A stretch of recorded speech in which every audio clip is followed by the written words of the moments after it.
Hello dear students, good evening. हम लोग start करेंगे यार soda lime decarboxylation. Reading लिखिएगा, soda lime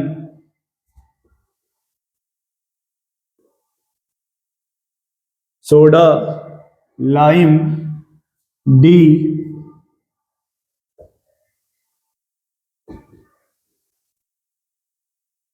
soda lime D carboxylation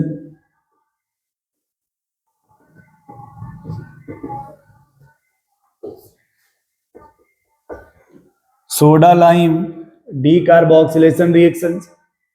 अब देखो, जो soda lime decarboxylation reactions है, इसमें जो डिस्कस किया जाएगा वो इसका फ्री रेडिकल मैकेनिज्म। क्या डिस्कस किया जाएगा? फ्री रेडिकल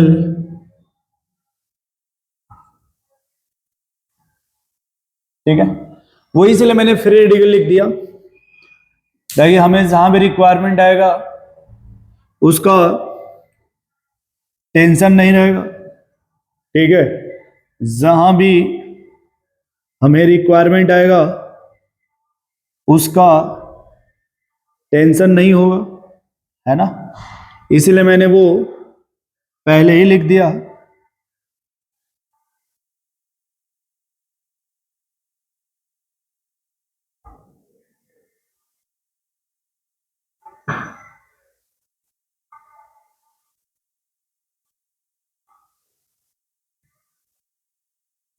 चलो, अब देखो इसमें क्या है।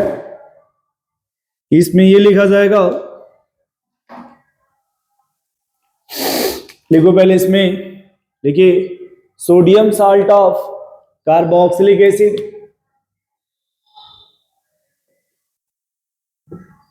Sodium salt of carboxylic acid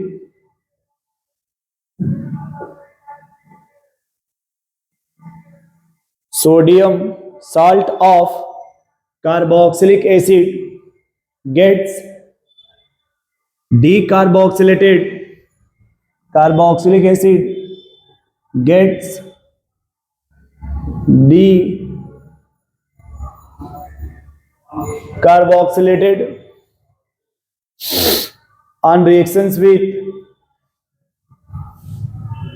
on reactions with soda lime, reaction with soda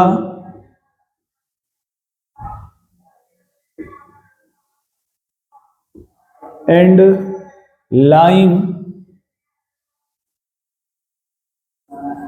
ठीक है, तो लिखा है साल्ट ऑफ कार्बोक्सिलिक एसिड। अच्छा देखो, यहां पे एक और नाम करके ही लिख लेते हैं, छोटा सा नोट करके, कि सर ये जो NaOH है इसे कास्टिक सोडा बोलते हैं। Caustic soda. और ये जो कैल्शियम ऑक्साइड है इसे क्विक लाइम बोलते हैं। ये जो कैल्शियम ऑक्साइड है, कैल्शियम ऑक्साइड, इसे क्विक लाइम बोला जाएगा। और ये जो सोडा है उसे कास्टिक सोडा बोला जाएगा। अब देखो इसमें क्या है, कहते हैं कि कोई भी कार्बोक्सिलिक एसिड हो, इसे बोलते हैं साल्ट ऑफ कार्बोक्सिलिक एसिड। ये जो कार्बोक्सिलिक एसिड का साल्ट है, यदि इससे मिलवा दिया जाए सोडा से, और किससे मिलना चाह रहे हो भाई? कैल्शियम ऑक्साइड से। सोडा से और किससे मिलना चाह रहे हैं भाई? कैल्शियम ऑक्साइड से। तो यहां जो बनेगा पहले वो Na2CO3 CaCO3 और साथ में क्या बन जाएगा? Sodium hydroxide, sodium hydroxide.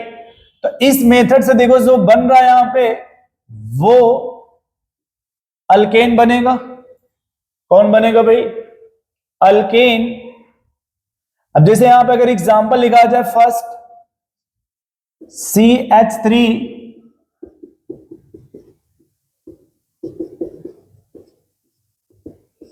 ये ऐसे, तो ऊपर वाले के हिसाब से देखो CH3H दैट इज CH4 और ये ऐसे डैश डैश कर देते हैं।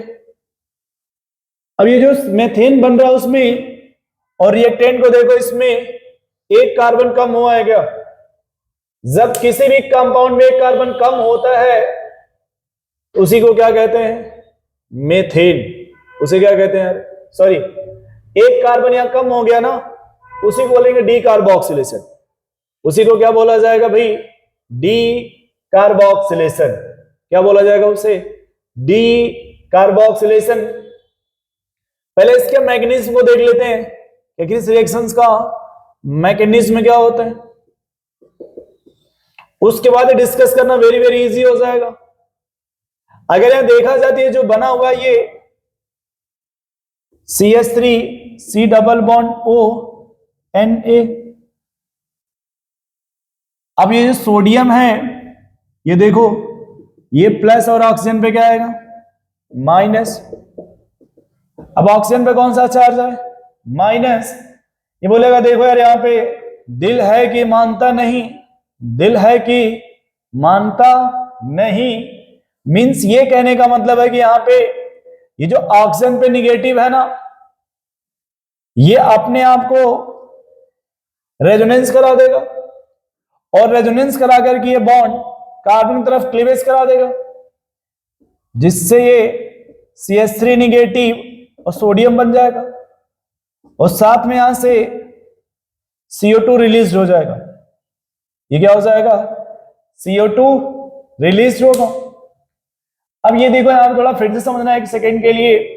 जैसे ऑक्सीजन पे निगेटिव आएगा तो यहां पर रीजन ये कहा जाता है कि अगर हम निगेटिव को यहां शिफ्ट करेंगे और उसी टाइम पे अगर इस बॉन्ड का क्लीवेज करा दिया जाएगा, यदि इस बॉन्ड का इधर क्लीवेज करा देंगे तो सर यहां पे गैस बन जाएगा। यहां पे क्या बन रहा है? गैस। और कहीं भी अगर गैस बनने की उम्मीद हो तो गैस बना दिया जाता है, क्योंकि गैस को रोका नहीं जा सकता, गैस को रोका नहीं जा सकता। अब यदि हम इस रिएक्शंस को फॉरवर्ड लेके जाना चाह रहे हैं, इस रिएक्शंस को किधर लेके जाना चाह रहे हैं भाई? फॉरवर्ड। तभी तो रिएक्शन फॉरवर्ड जाएगा तो अल्केन बनेगा। तो देखो क्या होगा कि प्रोडक्ट साइड में कार्बन डाइऑक्साइड है ना, ये देखो प्रोडक्ट में कौन है भाई? Carbon dioxide. अब ये देखो ये बोलेगा अरे भाई कोई स्वागत करने नहीं आएगा क्या? ये जो कार्बन डाइऑक्साइड है ये बोलेगा कि कोई स्वागत करने नहीं आएगा क्या? क्योंकि जो कार्बन डाइऑक्साइड है ना, एसिडिक नेचर होता है। ये कैसा नेचर है? Acidic nature. तो इसका एक ही जवाब आएगा कि अरे भाई कोई स्वागत करने नहीं आएगा क्या? और जब मान लो इसका मामला एसिडिक है, कैसा? उसी टाइम पे बेस आएगा सोडा, क्योंकि जो सोडा है वो बेसिक है। बोलेगा बॉस टेंशन ना लो, तुम्हारे स्वागत के लिए आई एम अवेलेबल। और ये इसका जब स्वागत करेगा तो बनेगा सोडियम कार्बोनेट और साथ में क्या बन जाएगा? जल। ये देखो यहां पे, अब वो जो कार्बन डाइऑक्साइड प्रोडक्ट में था वो जैसे ही सोडा से मिला सोडियम कार्बोनेट में कन्वर्ट हो गया। अभी वो कार्बन डाइऑक्साइड और कुछ प्रोडक्ट में है, कह रहा कोई और स्वागत नहीं करेगा क्या? क्या सिर्फ तुम ही स्वागत कर रहे हो और कोई वेलकम करने नहीं आएगा क्या? तब तक लाइन चलाएगा, कहेगा आप टेंशन ना लीजिए, आपकी इच्छा पूरी कर दी जाएगी। और ये उसको गले लगा लिया, कैल्शियम कार्बोनेट बन गया। देखते देखते ये जो CH3 निगेटिव है, अब देखो ये बोलेगा क्या मेरा कोई वेलकम नहीं करेगा क्या? क्या मैं ऐसे ही चार्जेबल ही रहूंगा? क्या मुझे कोई न्यूट्रलाइज नहीं करेगा क्या?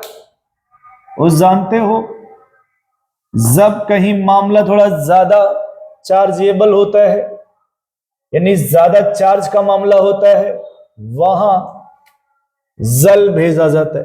किसको भेजा जाता है भाई? जल। अब देखो जो जल है ना, जल, ये जो जल है, इसमें ये कार्बन ये कहेगा देखो कि बताओ निगेटिव चार्ज हम रखेंगे क्या, तुम ऑक्सीजन तुम भी रख सकते हो क्या? ये बोलेगा यस, तुम हाइड्रोजन ले जाओ, मैं चार्ज रख लूंगा निगेटिव। और ये यहां से क्या खींच लेता है? एसिडिक हाइड्रोजन, और क्या बन जाता है? CH4, और साथ में क्या बन जाता है? Sodium hydroxide. Sodium hydroxide. बड़े ध्यान से सुनना, इस रिएक्शंस में ये बोला जाएगा कि सर यहां पे ये जो कार्बन आयन है एक्सेप्ट H फ्रॉम सोडा, ये H कहां सब्सट्रैक्ट कर रहा है? सोडा से। जो भी सोडा में H होगा वही H इस कार्बन से जुड़कर के अल्केन बनाएगा। तो देखो इस रिएक्शंस का अगर डायरेक्ट बात की जाए तो सर ये CH3 निगेटिव बनेगा, और ये जो सोडा यूज कर रहा है ना, सोडा, यही H जाकर के इस कार्बन आयन से जुड़ेगा, और ये जो ग्रुप है ये बाजू वाला, ये CO2 बना के निकल जाएगा। देखो ये जो बाजू वाला ग्रुप है ये कार्बन डाइऑक्साइड बना करके रिलीज हो जाएगा, और जहां भी कार्बन डाइऑक्साइड रिलीज होता है उसी को क्या कहते हैं? D carboxylation. उसी को क्या कहा जाता है भाई? D carboxylation. कुछ पॉइंट इसमें नोट करके लिख लो। अच्छा एक बात याद रखना, यही RDS है, इसे क्या कहते हैं? RDS, क्योंकि ये कार्बन आयन बन रहा है ना, इसी को क्या कहा जाएगा? RDS।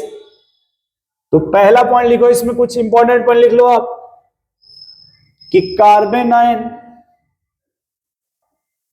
लिख लो भाई, कार्बन आयन इंटरमीडिएट, इसमें जो इंटरमीडिएट बनता है वो क्या होता है भाई? Carbon ion. कार्बन आयन का मीनिंग होता है carbon having negative charge. Carbon having negative charge is called carbon ion. यहां जो इंटरमीडिएट बनेगा वो कार्बन आयन बनता है। सेकेंड पॉइंट लिखेगा इसमें, इसे डिग्रेडेशन रिएक्शंस बोलते हैं।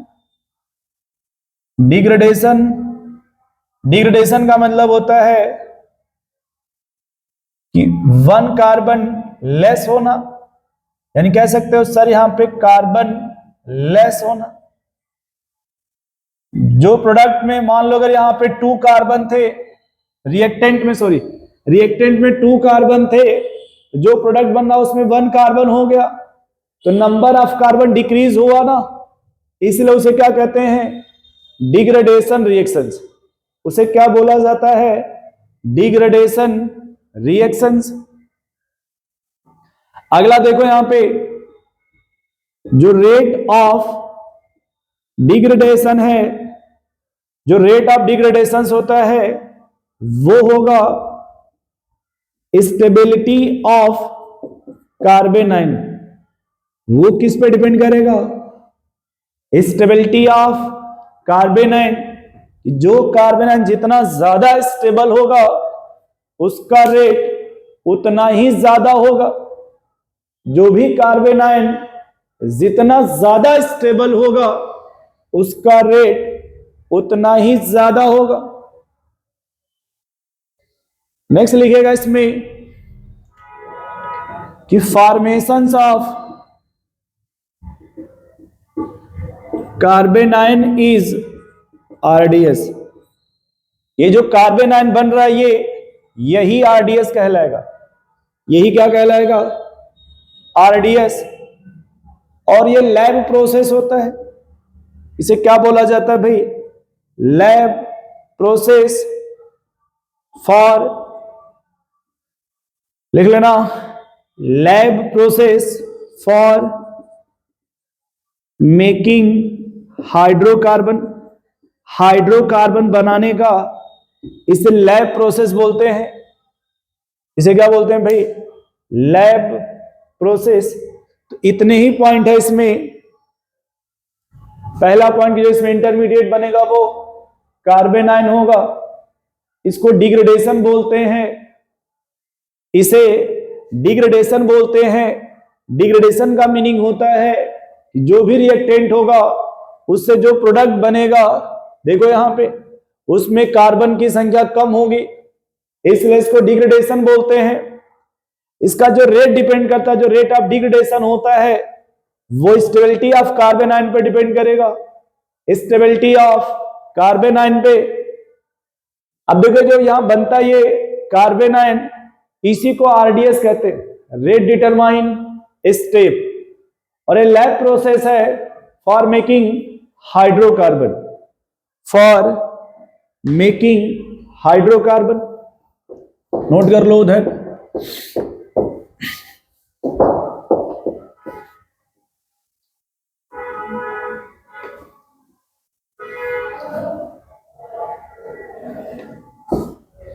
देखो इसे कुछ एग्जांपल यहां लिख लिया जाए। आर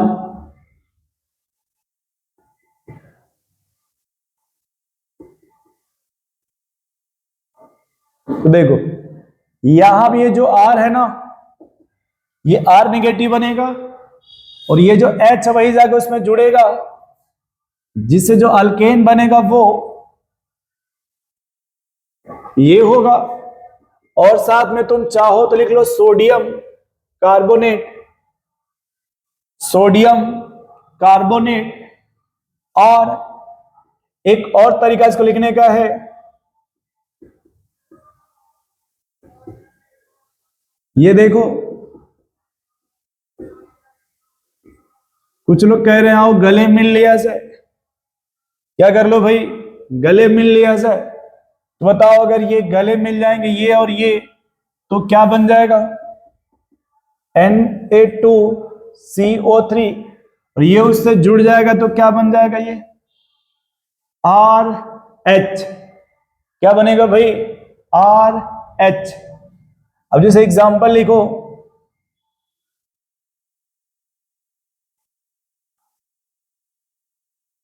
एग्जांपल लिख लो ऐसे फटाफट कुछ एग्जांपल। NaOH,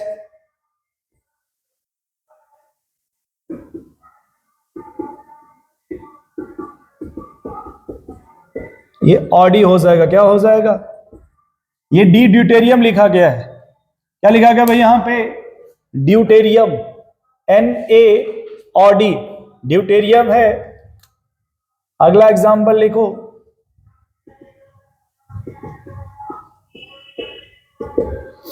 थोड़ा फटाफट लिख लो भाई यहां पे।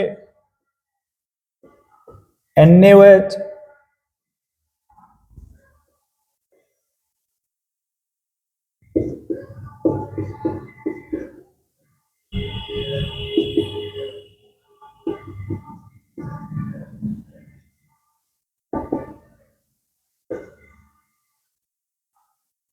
और भी एग्जांपल लिख लो भाई यहां पे।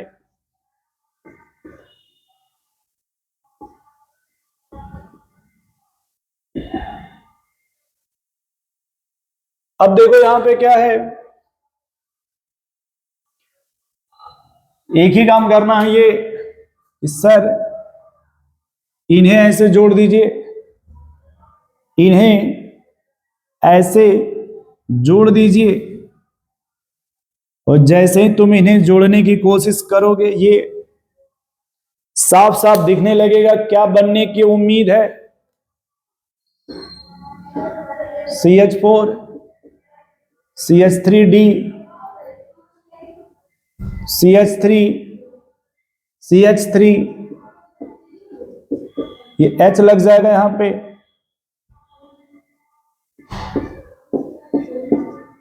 यहां पे ऐसे H लग जाएगा। नोट करो भाई उसे, ये मैं रफ कर दे रहा हूं ये।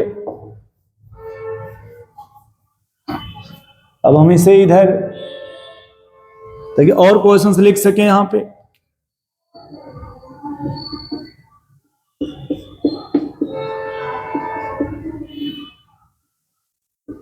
ये कार्बन का आइसोटोप है 14।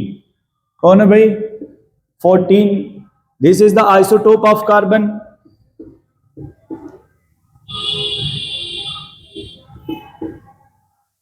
ठीक है, ऐसे लिखना है यहां पे।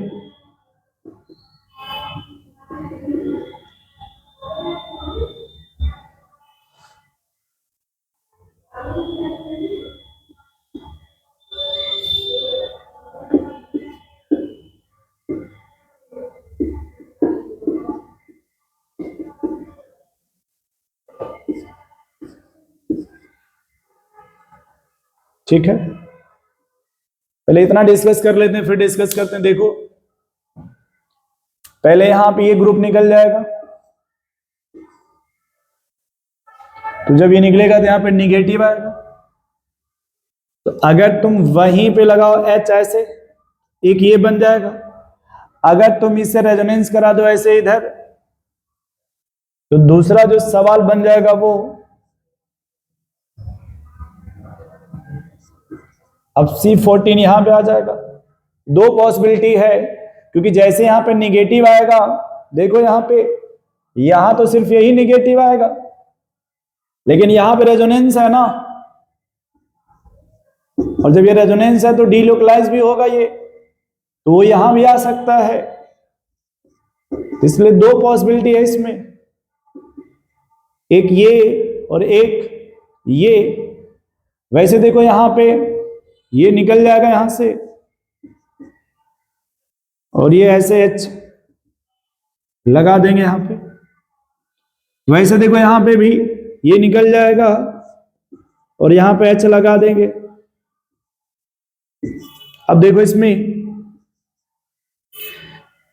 यहां पे इन्वर्जन होता है, क्योंकि जैसे ही निकलेगा ये कार्बन निगेटिव आएगा ना, जब इन्वर्जन होगा तो एक इसका मिरर इमेज भी बनेगा। एक क्या बन जाएगा इसका? Mirror image. नोट करो, थोड़ा एक दो क्वेश्चंस और लिख लें इसमें।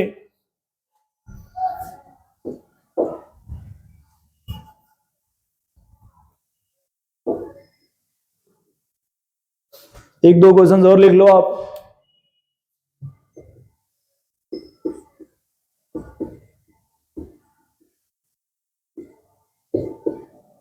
जैसे ये क्वेश्चंस है, देखो इस सवाल में जो पहला स्टेप है फर्स्ट, वो यही है कि सर इसको रिमूव करो पहले। जैसे ही रिमूव करोगे,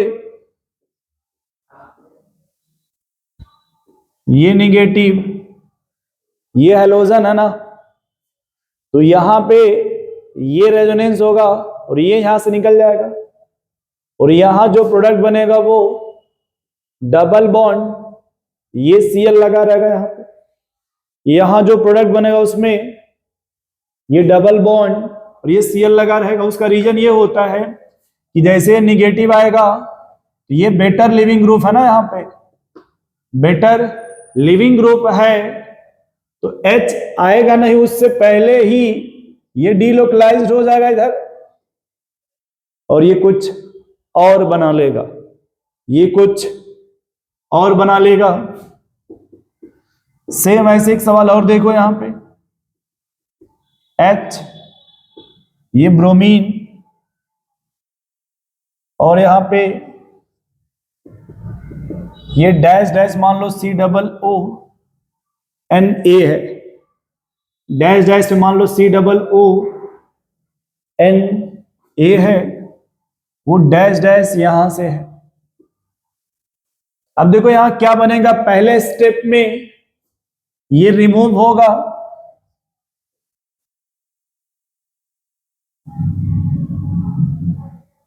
और ये निगेटिव आएगा, लेकिन इसके एंटी पोजीशंस पे लिविंग ग्रुप चला जाएगा, क्योंकि ये बिलो द प्लेन है, ये एबव द प्लेन है ना, तो यहां पे एंटी एलिमिनेशन होगा, और यहां जो बनना होगा वो अल्कीन बन जाएगा। यहां पे क्या बनेगा, अल्कीन। तो तुम्हारे सवाल के जवाब यही है। तो याद रखना, मेडिकल में ये इतने पे ही तुम्हारे सवाल, यहां नहीं, यहां तक, इतने में ही तुम्हारे सवाल बन जाएंगे। बस तुम इतना ही याद रखना, नीट के लिए इतने में ही तुम्हारा बोर्ड भी कंप्लीट हो जाएगा। अच्छा एक बात और सुनो,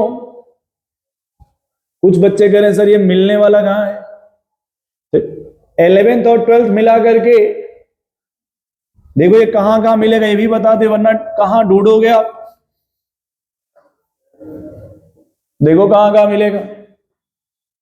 एक ये मिलेगा क्लास 11th में, और एक ये मिलेगा क्लास 12th में। अब तुम कहोगे सर ये 11th 12th में ढूंढेंगे कहां पे, मार्केट में बहुत सी किताबें हैं, तो तुम कहां ढूंढोगे, एनसीईआरटी में। अच्छा 11th का भी सेकेंड पार्ट, 12th का भी सेकेंड पार्ट, 11th में 2 जगह मिलेगा और 12th में सिर्फ एक ही जगह। एक मिलेगा 301 पे और एक मिलेगा 321 पे, और यहां मिलेगा 253 पे। ये नई वाले एनसीईआरटी का पेज नंबर होगा। जब तुम 12th की एनसीईआरटी देखोगे, 12th की एनसीईआरटी, उसमें ये एग्जाम्पल पहला वाला मिलेगा, ये जो पहला मैंने लिखा था फर्स्ट, ऐसे लिखा होगा RCOONA। ये देखो RCOONA, ऐसे सोडा, और ये बस यही दिखाया होगा कि RH प्लस, यही है 12th के एनसीईआरटी में एग्जाम्पल। जब 11th पढ़ोगे तो ये जो स्टार्टिंग वाला एग्जाम्पल है वो इस पेज नंबर पे है, और ये जो 5 नंबर पे एग्जाम्पल है वो इस पेज नंबर पे है।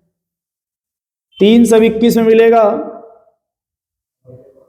9.5.3, नहीं 9.5.5 पे हेडिंग होगा method of preparation of carboxylic acid, method of, sorry, chemical property of carboxylic acid होगा।